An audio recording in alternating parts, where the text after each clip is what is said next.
Warning. Critical breach of the Galactic Protocol detected. Ultraviolet code, human awakening, in progress. The emergency alert blared across every communication device in the galaxy, triggering widespread panic. Crystal beings fractured in terror, energy entities dissipated in fright. Multidimensional species collapsed into singular forms out of sheer horror. Why? Because someone had just broken the one rule every spacefaring civilization knew. Do not awaken the humans. The Celians, with their radiant crystalline bodies, prided themselves on being the most advanced civilization in the known universe. They had mastered quantum mechanics while most species barely grasped basic mathematics. Their technology was so advanced that faster-than-light travel felt as routine as learning to tie one's shoelaces. Yet despite all their superiority and achievements, there was one universal law, even the mighty Celians dared not question: never wake the humans. It wasn't that humans were especially terrifying, at least not on the surface. They were biologically unremarkable beings who'd scarcely managed interstellar travel before entering their great hibernation. Legends held that they chose to go into cryosleep during their Third World War, when their planet's resources were nearly exhausted. Now, entire human colonies drifted through space in massive ships, sleeping for centuries as automated systems kept them alive. No one really knew why that rule existed. It had been passed down through generations, translated into thousands of languages, and enforced by every spacefaring race. The galactic archives brimmed with the same admonition: let them sleep. Chief Scientist Z slid their crystalline appendages over the control panel of their research vessel, summoning a holographic projection of the last human ship they had discovered. Following protocol, his crew maintained a respectful distance. By their standards, the vessel was ancient, virtually an antique. But there was something about it that made his crystals vibrate with unease. Fascinating creatures, his voice echoed through his crystalline form. They look so peaceful in slumber. Hard to believe they justify our most sacred rule. If only he knew how right he was to be nervous. Has anyone ever seen a human awake? Asked Zig, a recent graduate of the Galactic Academy, brimming with confidence. Of course not, replied Sid firmly. No one has broken that rule in over 10,000 years. But why fear them so much? They seem so soft. It's not about what we know. Z's crystalline form darkened ominously. It's about what we don't know. What was meant to be a routine scan, just a standard analysis of the human ship's outer hull, nothing invasive, soon reached the emergency council. Z's form dimmed in embarrassment. But Zig had other ideas. His scans detected something peculiar in the cryogenic systems. An efficiency that defied everything they understood about thermodynamics. Just a small probe, Zig insisted. Crystalline structure trembling with excitement. We won't even touch the humans. Think of the scientific implications. Don't you want to know why this rule exists? The rule exists to be obeyed, Sid replied firmly. Not to be questioned. And curiosity can be dangerous. As Sid turned to check another console, Zig made the decision that would change the galaxy forever. A single, unauthorized probe launch, an irreversible mistake. The moment the probe made contact, something shifted. The ancient human ship, dormant for centuries, emitted a hum of life. Alarms rang across the research vessel's monitors. What have you done? Z's voice cracked with panic, his normally melodic tones now chaotic and dissonant. Nothing. I only maybe. Z's form lost all its shimmer, turning almost transparent with fear.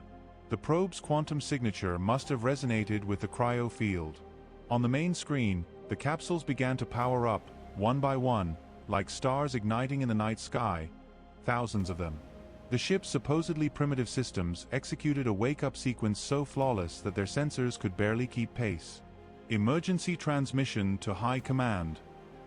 Sid shouted, his crystals pulsing with anxiety. Ultraviolet code, repeat. Code ultraviolet human awakening in progress in Sector 5. The response was immediate. Within seconds, their small research vessel found itself surrounded by a battle fleet of Celian warships, crystalline hulls forming a containment perimeter around the human vessel. The Supreme Commander appeared on Sid's screen, her ancient form glowing deep purple with rage. "You have neutron star brains," she roared, using an insult older than faster-than-light travel itself. "Do you realize what you've done? Humans were supposed to sleep at least another millennium." The Supreme Commander began to speak, but an alert interrupted her. The human ship was powering up its ancient engines, systems that should not have worked, activating with terrifying efficiency. Their scanners detected neural wave patterns indicating the humans were not only awake but angry. Too late, the Supreme Commander's voice fell to a whisper. "They're awake. May the First Light have mercy on us all." In the chaotic moments that followed, emergency protocols activating, evacuation orders given, Z turned to Zig with what would become the understatement of the millennium.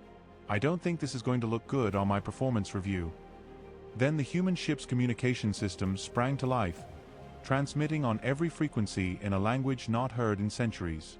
The message was short, clear, and would soon become infamous across the galaxy. "Who dares disturb our slumber?" The Tsulian diplomatic corps prided itself on handling first contacts with impeccable grace. They smoothed over wars, prevented genocides, and once even convinced a hive mind not to turn an entire galaxy into paperclips. But nothing in their exhaustive training prepared them for grumpy humans suddenly yanked awake from their cosmic nap. Ambassador Crystal, so named because humans supposedly appreciated literal translations, led the delegation. Her crystalline form was polished to perfection, refracting light in patterns deemed aesthetically pleasing by 16 different species. "Remember," she instructed her team, "we must be diplomatic, respectful, and above all, apologize for interrupting their rest." How bad could their response be? As it turned out, very bad. The human ship allowed them to dock, what the diplomats took as a positive sign. No one should have assumed that. As they floated through the airlock, they were met by humans in what looked like nightclothes, holding mugs of something their sensors identified as coffee, a substance immediately classified as a potential chemical weapon. "So you're the ones who thought it'd be funny to wake up millions of humans before their alarm even went off?" said the sleep-deprived human leader, dark circles under his eyes, hair defying multiple laws of physics.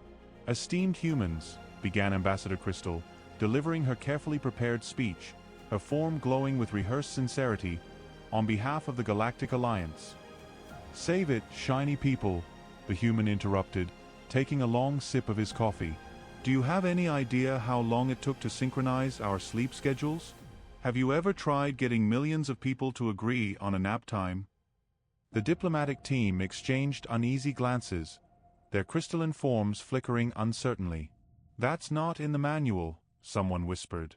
"We've prepared extensive compensations," chimed another diplomat, "including the latest dream enhancement technology."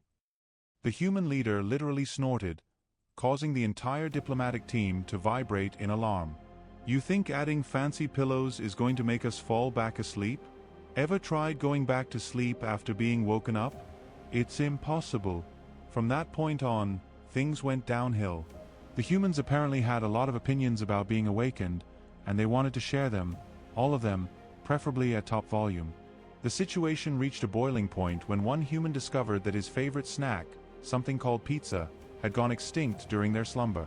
The tantrum that followed shattered 3 diplomatic aides and temporarily decrystallized one. "This is unprecedented," Ambassador Crystal reported privately to High Command. "They're not trying to destroy us or threaten war, they're just complaining non-stop." The humans began organizing what they called a town hall meeting to air their grievances. Just the concept made the diplomatic corps quake, millions of disgruntled humans, freshly awakened, gathering all at once to complain. "We have to do something," Crystal pleaded to her superiors. But it was already too late. The humans had discovered their favorite entertainment platforms were offline.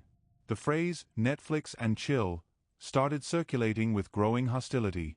Someone mentioned social media withdrawal syndrome, and the diplomatic team's universal translators nearly overloaded trying to convey the emotional weight of that concept. In a final, desperate attempt to restore peace, Ambassador Crystal offered the humans control of several resort planets where they could relax until they were ready to sleep again. The human leader's response went down in diplomatic history as the shortest and scariest ever recorded. "Bold of you to assume we'll ever feel like sleeping again. Now, let's talk about those extinct pizza recipes." The Galactic Alliance would soon learn that an awakened human with resentment was bad enough, but an awakened human with resentment and no access to their favorite comfort food was a cosmic catastrophe. The real trouble began when the humans finally checked their messages, or rather, the encrypted transmissions. Quantum data that had accumulated during their centuries-long slumber. The Tsulian High Council watched in horror as humanity's collective mood shifted from a mild irritation to something much more alarming. "Let me see if I understand correctly," said the human leader, now on his 15th mug of the mysterious brew they called coffee, addressing the Galactic Alliance's emergency session. "While we were asleep, you convinced yourselves that we went into cryosleep because our resources ran out." The Supreme Commander's crystalline form dimmed slightly. "According to our historical records." "Oh, this is a gem," another human interrupted, literally wiping tears of laughter from his eyes. "We should tell you the real reason. One that no species in the galaxy has ever suspected." The assembled representatives leaned forward in collective anticipation. What came next would overturn everything they thought they knew about the universe. Quick pause in transmission. Before we continue this unique sci-fi journey, if you're enjoying this experience, subscribe to the channel now and hit the bell so the YouTube algorithm ensures you don't miss upcoming videos featuring the most mind-blowing science fiction stories you won't find anywhere else. Now, back to our story. The human leader's grin widened as he prepared to deliver the revelation that would shake the entire galaxy to its core. "The truth is, we didn't go into cryosleep because our resources were depleted. We did it because we were bored. We had solved practically everything." He leafed through ancient mission logs with growing excitement. "Clean energy? Achieved. World peace? Check. Universal health? Done. Faster than light travel? Of course. We even figured out why kids love Cinnamon Toast Crunch." There was simply nothing left to do. The galactic archives rapidly proved to be completely wrong. Those ships that seemed primitive and their seemingly simple cryocapsules were in reality quantum consciousness storage devices, making Tsulian technology look like two stones clacking together.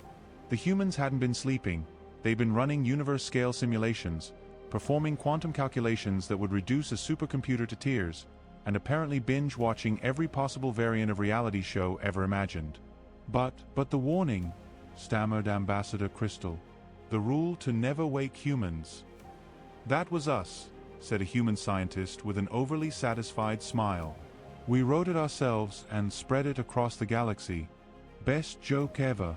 The revelation hit the Galactic Alliance like a supernova.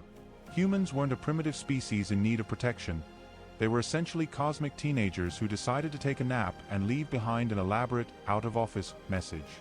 The true magnitude of human capabilities began to unveil itself.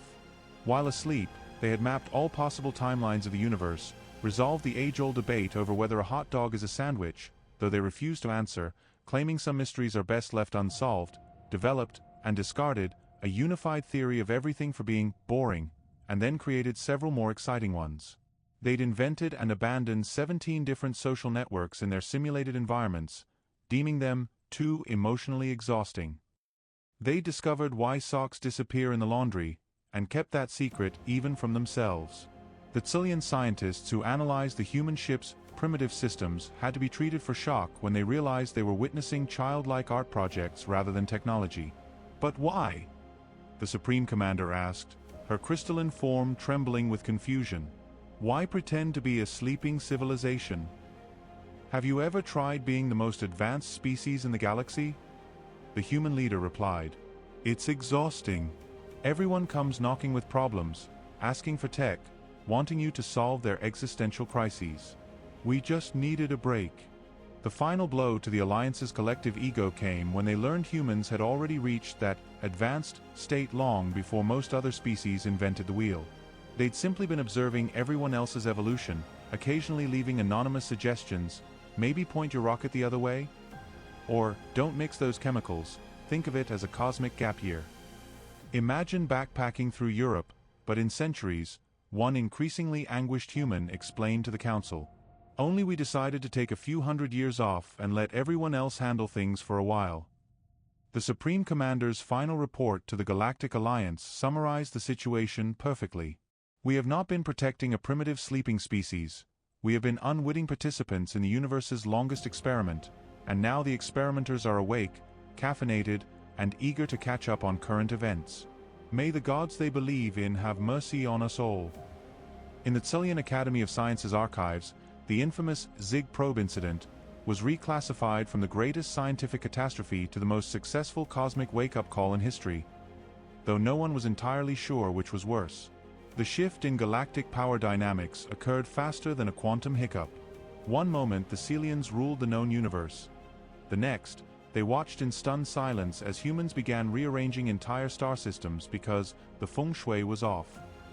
"You can't just move a solar system like that," protested a distressed Admiral Christos, her form flickering in anguish. "Watch closely," replied the human leader, now clad in bunny-slippered pajamas, while orchestrating the relocation of entire star clusters. "That blocks the view of that beautiful nebula, and the travel time between planets is ridiculous. Who designed this layout?" The Alliance quickly realized that trying to maintain order in a universe with fully awakened humans was like herding quantum cats. Possible in theory, but practically useless.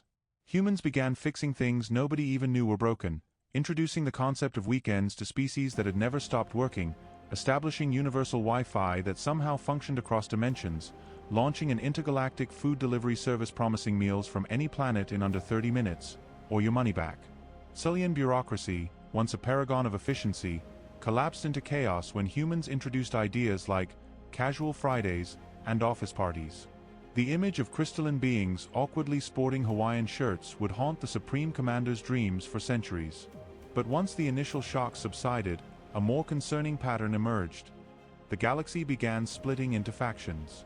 Some species embraced human influence with alarming enthusiasm. Young Tsillians started.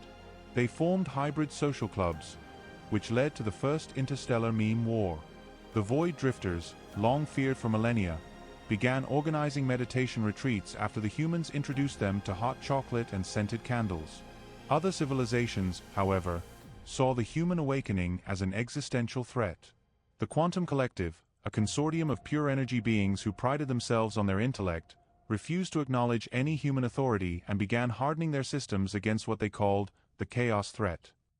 The crisis peaked at the first Galactic Reorganization Summit, where representatives of every major civilization gathered to address the whirlwind of changes. What was meant to be a formal diplomatic conference quickly transformed, thanks to the humans, into what they politely referred to as an informal gathering. They arrived bearing music, snacks, and a mysterious punch that sent several delegates temporarily slipping into other temporal dimensions. Ambassador Crystal, now the primary liaison to the humans, a role she never asked for but somehow acquired, watched in horror as centuries of carefully honed diplomatic protocol unraveled under what the humans called vibe-based governance. "This can't continue," declared the Quantum Collective's envoy, their energy signature pulsing with outrage. "The humans are dismantling the very fabric of our galactic society. Their chaos threatens to undo millennia of progress and order." The human delegate, wearing pajamas adorned with cartoon characters, looked genuinely bewildered. "We're only trying to make things more relaxed," he said. "You were all so stressed." "That's exactly the problem." The quantum envoy exploded. "The universe isn't meant to be relaxed. It demands structure, hierarchy, stability." The summit chamber physically split in two. On one side, species embracing the new human-inspired cosmic lifestyle. On the other, those clinging desperately to old customs. Ambassador Crystal found herself caught in the middle, her crystalline form refracting the tension radiating from both camps. Then, the Void Drifters, once among the most dreaded of species, made an astonishing announcement. Their hive mind spoke through a representative who, inexplicably, was wearing a hand-knit sweater. "We support the humans," their sonorous voice declared, strangely comforting coming from these former devourers of worlds. "For eons we consumed planets because we knew no other way to exist. The humans taught us to meditate. They showed us streaming services. We no longer wish to devour worlds when we can simply Netflix and chill." The Quantum Collective bristled with fury. "This is exactly what we feared. The humans are domesticating potentially powerful allies with entertainment and comfort. This is not progress, this is submission through relaxation." Accusations flew, energy signatures clashed with crystalline resonance, and Ambassador Crystal realized the galaxy was on the brink of its first civil war in over 10,000 years. Not over resources or territory, but over whether the universe should be ruled by schedules or by vibes. Amid the growing chaos, Sid, now reluctantly promoted to Chief Human Entertainment Regulator, noticed something odd. The humans, center stage in every interstellar controversy for weeks, had suddenly fallen silent. Their primary delegates slipped out of the summit chamber, leaving only junior envoys behind. Trusting his scientific instincts, Sid traced unfamiliar energy signatures to a restricted area of the station. There he found the human leadership huddled around holographic displays, their expressions uncharacteristically solemn. "What are you doing?" Sid asked, his crystalline glow dimming with concern. The human leader looked up. Gone was his usual cheeky gleam, replaced by genuine worry. "Remember when we said we'd fixed everything before our nap?" he said, pointing to the hologram, a massive rift tearing at the edge of the galaxy. A dark, spiraling vortex slowly expanding. "What is that?" Sid whispered, his crystalline frame trembling. "We call it the cosmic unraveling," the human leader replied gravely.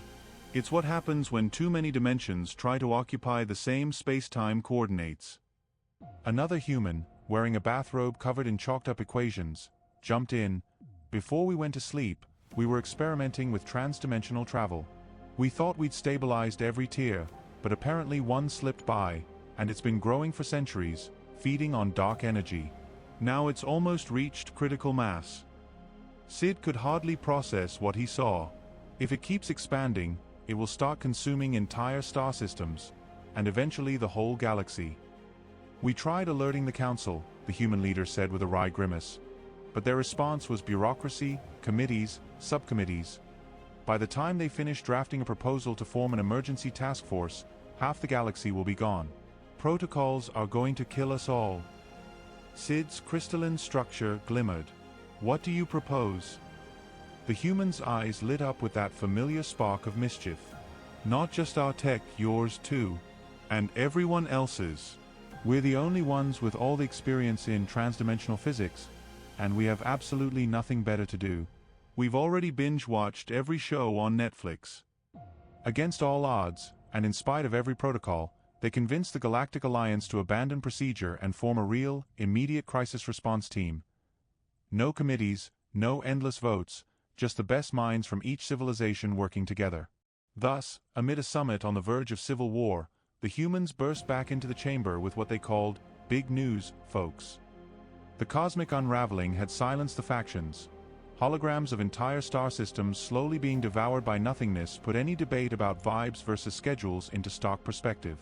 "This threat affects us all," the human leader announced, bunny slippers and all. "And we need everyone to help fix it." "Why should we trust you with this crisis?" demanded the Quantum Collective envoy, their energy crackling angrily. "You're right," the human leader conceded. "We screwed this up. But we're also the ones with the actual experience in transdimensional physics. Plus," he flashed a grin, "we're the only ones with nothing better to do. We've already seen everything on Netflix." His brutal honesty diffused the tension. Even the most reluctant species couldn't argue with the data. The unraveling was real, expanding, and traditional approaches were too slow. "We need a task force," the human continued. "Now. Not a committee, an action team." The Tzillian Supreme Commander stepped forward, her crystalline resonance tinged with authority. "What you propose violates every established governance protocol." "Exactly," the human leader replied, "which is why it might just work." What followed was unprecedented. The humans established what they dubbed Apocalypse HQ on a safe distance space station. Species that had never collaborated, and some that had actively avoided one another for millennia, found themselves working side by side. The Celians contributed their quantum crystal computing networks. The Void Drifters offered their unparalleled ability to navigate dimensional barriers. Even the initially resistant Quantum Collective provided critical data on energy manipulation. At the center of it all were the humans, coordinating this bizarrely efficient, yet chaotic, effort. "How are you doing it?" Ambassador Crystal marveled as she watched humans orchestrate complex operations, debate pizza ingredients, and hold impromptu office chair races down the corridors. "I've been studying them," Sid admitted, eyes glued to the screens. "They thrive in controlled chaos. The less formal the environment, the more creative their solutions." Indeed, the station's formal meeting rooms had been converted into relaxed lounges with beanbags. Command centers sported advanced holographic displays, and a coffee bar. Teams worked around the clock, pausing only for impromptu dance parties or video game tournaments, which the humans insisted were essential for mental processing. Initially horrified by the lack of hierarchy and protocol, the Celians soon had to concede that something extraordinary was happening. The finalized plan was as audacious as it was unprecedented. They couldn't seal the unraveling from within their own universe. The tear was too vast, the energies too extreme. Instead, the humans proposed a dimensional redirect, a cosmic roundabout that would channel the unstable energies into a perpetual feedback loop. "It's impossible," declared the Quantum Collective envoy. "No single species could generate the required energy." "But together," replied the human leader with a confident smile, "we can." The implementation demanded perfect coordination. Celians would calibrate and maintain exact quantum frequencies. Void drifters would navigate dimensional thresholds to position the redirects. The Quantum Collective would manage energy flows, and dozens of other species would fill equally critical roles in this galactic symphony.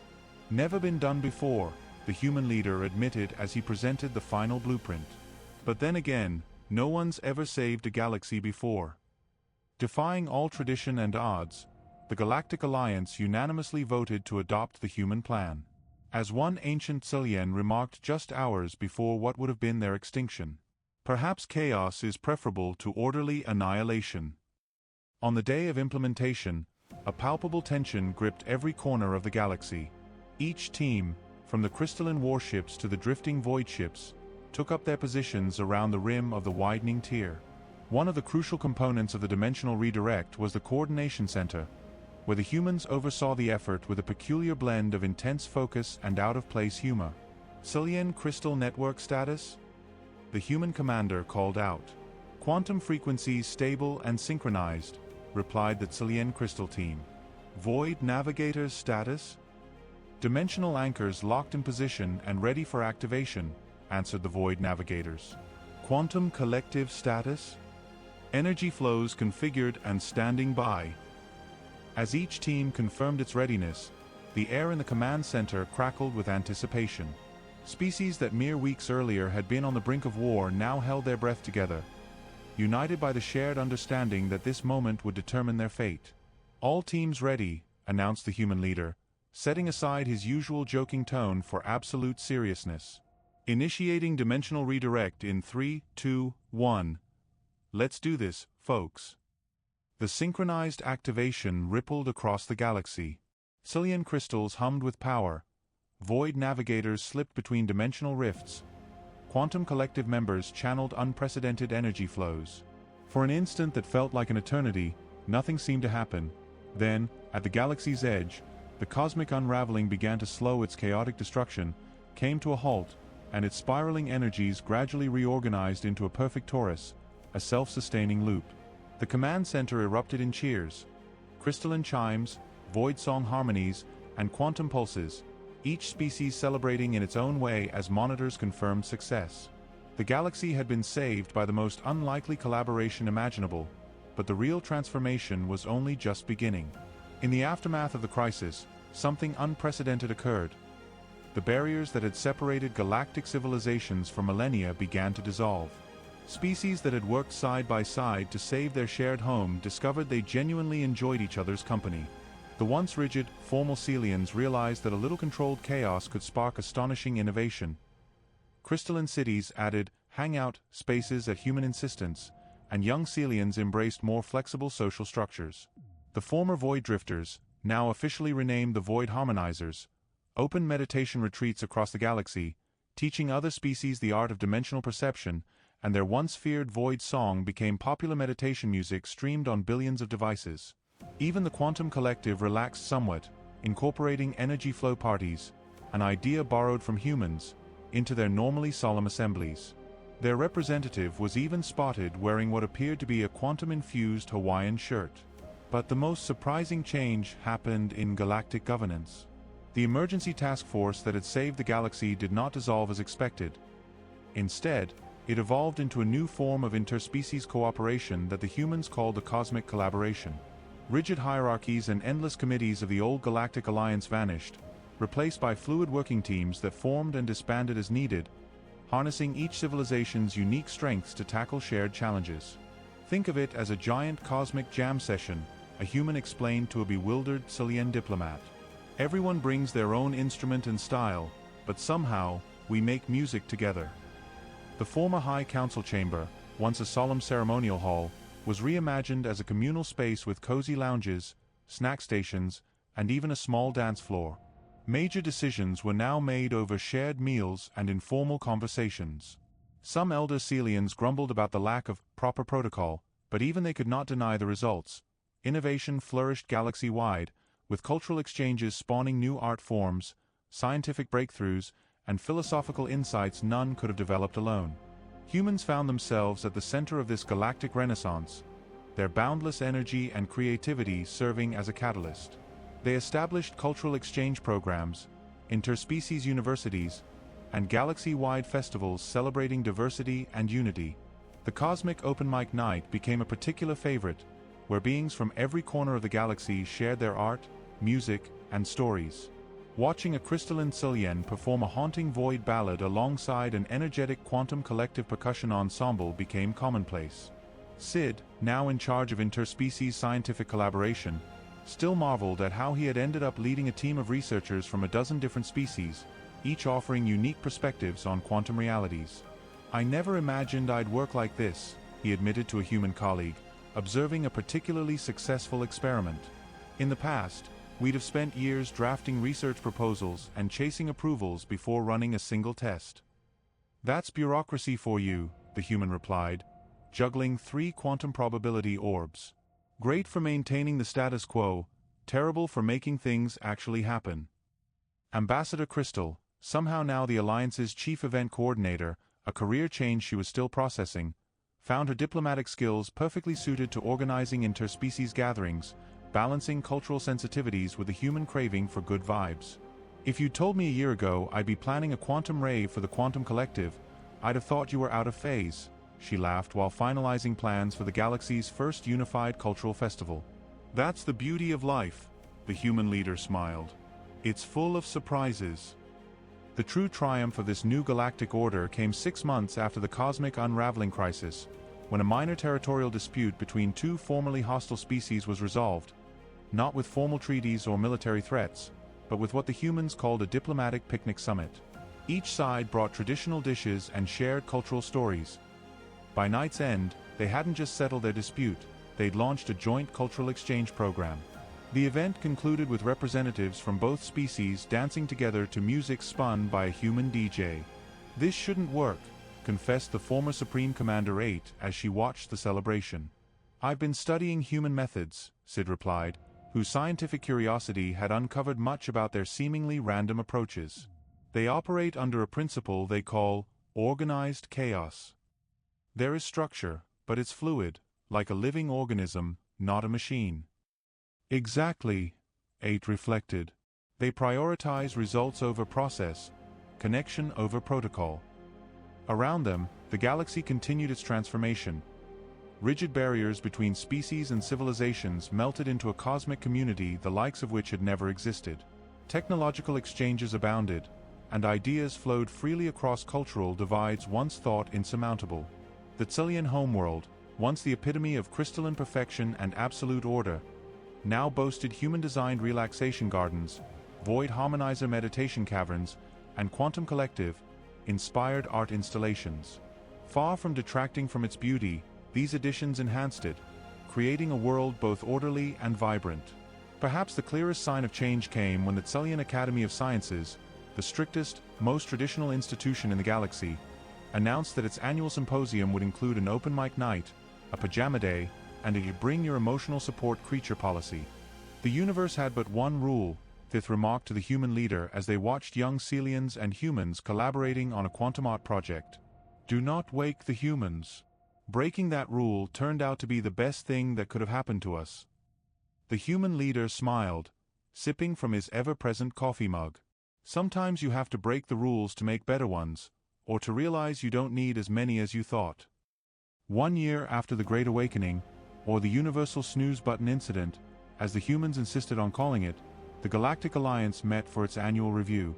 The meeting room, now outfitted with reclining chairs and an endless supply of snacks, an unnegotiable human requirement, buzzed with crystalline laughter and conversation. Supreme Commander Christos stepped to the podium, her form shining with amusement. In hindsight, we spent millennia enforcing a rule we didn't even understand. Do not wake the humans. It turns out they weren't asleep at all. They were just taking a break from looking after the galaxy.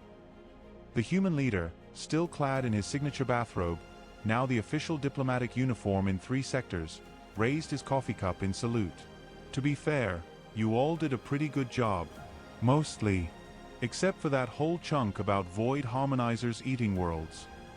We did apologize, muttered the representative of the newly named void harmonizers, adjusting their freshly adopted comfort scarf.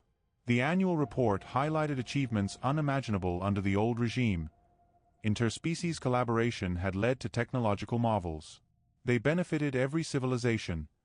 Cultural exchanges enriched art, music, and philosophy across the galaxy. Even economic systems were transformed by adopting the human concept of work-life balance, leading to unprecedented productivity and happiness. The Quantum Collective, once the most rigid society in the galaxy, instituted Casual Energy Fridays, encouraging members to modulate their frequencies however felt best. The Tsilian Ministry of Education completely redesigned its curriculum to include what humans call recess and nap time, resulting in record-breaking improvements in crystalline cognitive development. Perhaps most astonishing was the transformation of the feared void harmonizers, who converted their ancient, dark fortresses into popular meditation retreats. We found inner peace far more satisfying than planetary consumption, explained their representative, sporting a good vibes only pendant somehow effective across 17 dimensions. As Sid listened to statistics and first-hand accounts, he marveled at how much the galaxy had changed in just 1 year. His own research team achieved more breakthroughs in the past 12 months than in the entire previous century, thanks entirely to the human, try stuff and see what happens approach. The data are clear, announced the Galactic Chief Statistician, a being composed entirely of living numbers. Productivity has risen by 342%. Diplomatic incidents have fallen by 789%. Overall happiness indices are up by a factor of 42 in every measured species. See, smiled the human leader. All you needed was a little chaos. Organized chaos, Ambassador Crystal corrected, now fluent in human terminology. There's a difference. As the meeting wore on, Sid noticed something odd. The humans were beginning to yawn. Not just one or two, every single one. His scientific instinct, the same that had started this entire affair, kicked back in. You all right? He asked the human leader, who was blinking slowly. Oh yes, the leader replied, stifling another yawn. It's just, you know that feeling after a really long nap? You're up for a while. Then drowsiness hits again. A stunned silence fell, every crystalline being vibrated with sudden understanding and horror. You don't mean, began Ambassador Crystal. We do, the human leader said, stretching lazily. We think it's time for another little nap. You seem to have things under control now, more or less. But, stammered the Supreme Commander, her form flickering in panic, you can't just go back to sleep. Relax, the human smiled. This time we left real instructions, not just that old joke about not waking us. He cast a mischievous glance around. Although, maybe we'll keep that rule too. For nostalgia's sake. A young Tsilian diplomat raised an appendage. But what if we need your help again? What if another crisis arises?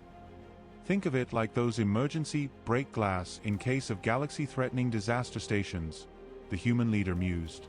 Only, don't wake us unless you can't agree on the intergalactic food festival menu. And so, in the greatest cosmic irony, the galaxy prepared for another human hibernation, this time voluntary, known as the Great Universal Siesta, the sequel. Preparations were exhaustive. The humans left behind detailed manuals, mostly memes and motivational posters, but surprisingly useful, setting genuine emergency protocols and even running passive entertainment broadcasts so the galaxy could continue enjoying human creativity while they slept. "It's like putting the universe on autopilot," explained a human engineer as he calibrated his own cryopod. "Our dreams will generate new films, music, and art that upload automatically to the galactic net. It's our way of staying in touch while we snooze." Watching the humans ready themselves for another grand slumber, Sid couldn't help but appreciate the absurdity of it all. The one rule the universe had lived by for so long was about to become relevant once more, but for entirely different reasons. "Before you log off," Sid called after them, "could you at least tell us why socks disappear in the laundry, and whether hot dogs are sandwiches?" The human leader laughed. "Some mysteries are better left mysteries," he said, then winked. "But here's a hint. The answer to both questions is the same. Discover it. We won't be around to spoil it." Zit's crystalline form shimmered with restrained laughter. "At least they taught us to make coffee before going back to sleep." "Coffee, our greatest gift," the human leader agreed solemnly. "Remember, if the void starts getting existential, or the quantum collective becomes too collective, just brew a strong cup, play some mellow tunes, and ask yourselves, what would the humans do?" As the human vessels drifted off into hibernation once more, a new sign appeared in the galactic archives, replacing the old warning. It reads simply, "The universe has one rule: let the humans sleep. They'll wake up when they're good and ready. P.S. Don't touch their Netflix queues." And so, the galaxy's greatest truth turned out to be the simplest. Sometimes, everyone just needs a really good nap.